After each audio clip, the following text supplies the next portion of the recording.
Eccolo là che arriva! È quello nuovo! È quello nuovo! Finalmente! Che bello! È bellissimo! Beh, il treno è sempre il treno,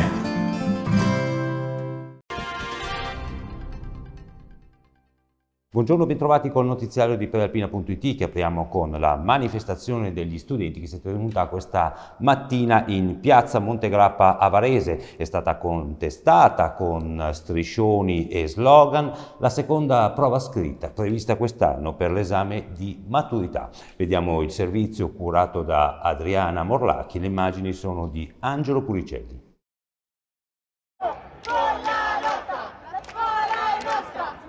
Tanti cori, tanti cartelloni e soprattutto tanta voglia di stare insieme. Circa 200 studenti da tutte le scuole della provincia, con la regia di Rete Studenti Medi, si sono radunati in piazza Montegrappa questa mattina per protestare contro la seconda prova scritta di maturità. Una prova introdotta a sorpresa dal Ministero, quando ormai si pensava di dover sostenere solo l'orale e forse il tema d'italiano. Un cambio di rotta che non è piaciuto agli studenti e che arriva a poco più di 4 mesi dall'inizio dell'esame di Stato. Quello che gli studenti contestano è la preparazione inadeguata per affrontare questa prova. La DAD e le continue interruzioni della didattica, infatti, renderebbero difficile sostenere un esame così strutturato. La seconda prova scritta, inoltre, è da sempre la più temuta. Tanti gli interventi che si sono alternati in piazza. Gli studenti hanno dato voce alla solitudine vissuta durante i periodi di didattica a distanza e le difficoltà incontrate. La manifestazione si è svolta senza problemi di ordine pubblico, una protesta ordinata e disciplinata che si è svolta contestualmente in 38 piazze italiane. Anche Varese è stata presente. E passiamo ora alla cronaca. È partita dall'arresto di un quarantenne residente nella zona del Saronnese, fermato a Desio su un'auto risultata rubata, l'inchiesta che ha portato oggi alla scoperta di una banda dedita ai furti seriali di auto. 7 persone sono finite in manette, altre 2 sono indagate. L'accusa è di aver messo a segno almeno 98 colpi in provincia di Monza e Brianza, furti tutti avvenuti tra le 5 e le 7 del mattino. Le auto venivano poi smontate e i pezzi di ricambio venduti online. 3 i capannoni sequestrati dai carabinieri di Desio e poi sequestrata anche un'abitazione e un campo agricolo dove le auto venivano appunto smontate lontano da occhi indiscreti. Il sequestro è per beni che ammontano ad un valore di circa 600.000 euro. A gestire il giro illecito era un 68enne. Per neutralizzare l'antifurto satellitare delle vetture, la banda utilizzava un disturbatore di frequenza simile a quello in uso alle forze dell'ordine. L'accusa per tutti è di associazione a delinquere finalizzata ai furti di auto e al riciclaggio. Maggiori approfondimenti si possono leggere su prealpina.it.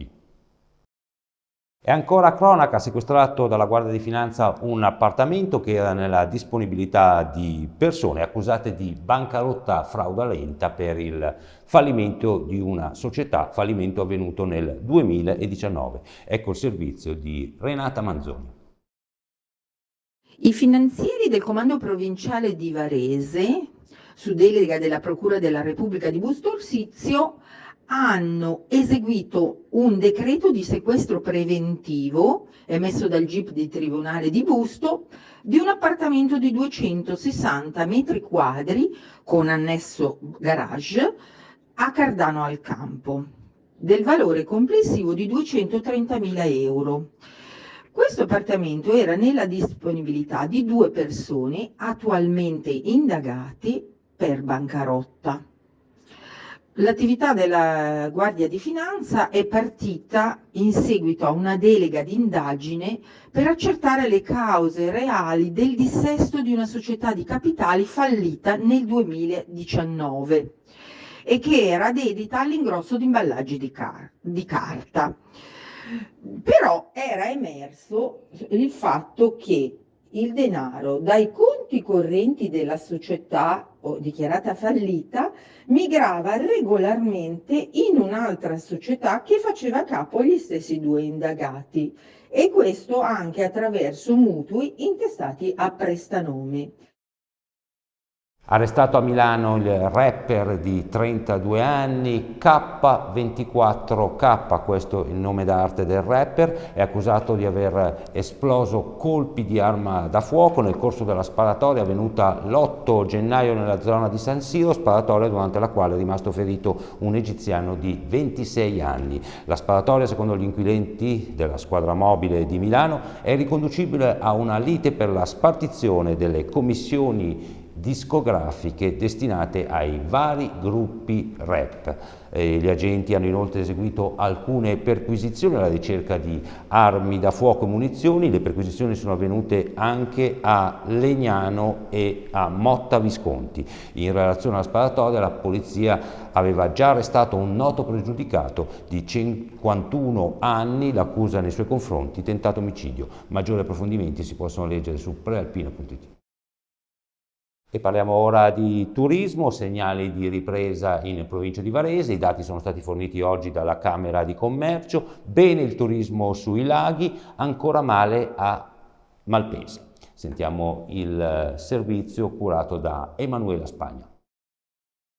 È stato un anno tra luci ed ombre, quello del turismo in provincia di Varese. A certificarlo sono i dati di bilancio finale elaborati dall'Ufficio Studi della Camera di Commercio di Varese.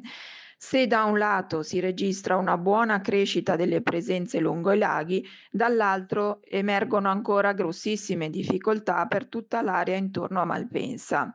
Così crescono del 22% gli arrivi e del 30% i pernottamenti in provincia, ma per la zona intorno all'aeroporto si registra ancora un meno 58% rispetto al 2019. Va detto che i numeri del pre-pandemia sono ancora lontani, però la ripresa è stata avviata. La sorpresa più positiva è sicuramente l'attenzione crescente che i turisti italiani riservano alla nostra provincia. E questa è l'ultima notizia, appuntamento col TG delle ore 19. Buona giornata.